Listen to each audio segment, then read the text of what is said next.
My name is Clark Edwards, and I am a man of action.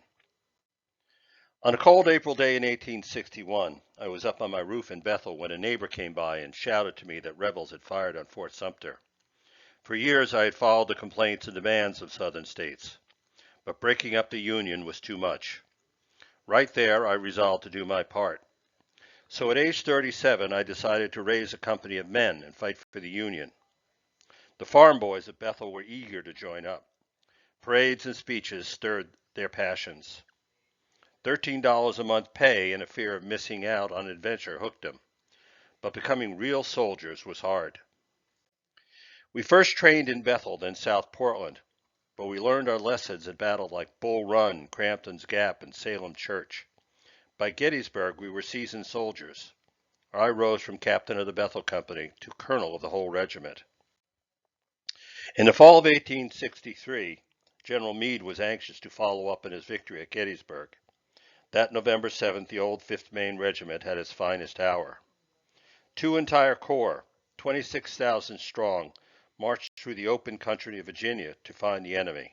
It was a glorious sight.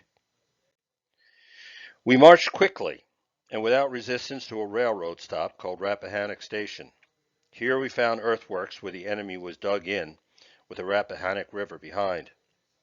We could see thousands of muskets flash in the sun, and cannons ready to do their dirty work.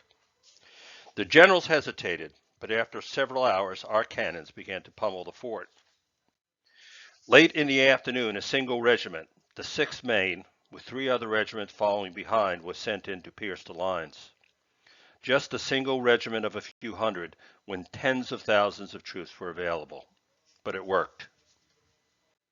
When it was close to dark, we were ordered to support the 6th Maine. With bayonets at the ready, we ran to the earthworks and surprised the rebels. Though they fired a volley from their muskets, we were soon upon them. Some fought bravely, many surrendered, and others ran to escape. Union and rebel soldiers were all mixed up. I went forward with a squad of men to round up prisoners when I went a bit too far. I came across a body of men, a very large body of men still armed. Putting on a bold face, I demanded to see the commanding officer. Then I demanded a surrender.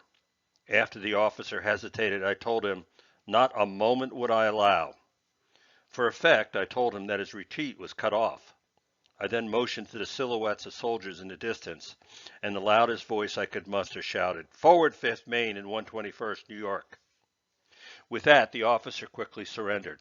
We captured hundreds of soldiers and dozens of swords of his officers. In the end, the Union attack on the rebels at Rappahannock captured most of 8 Confederate regiments, some 2,000 men. The 5th Maine captured the flags of 4 Confederate regiments. After the battle, we presented the flags to General Meade, but we kept the staffs as trophies of war. You can still see the flag staffs in the 5th Maine Regimental Hall.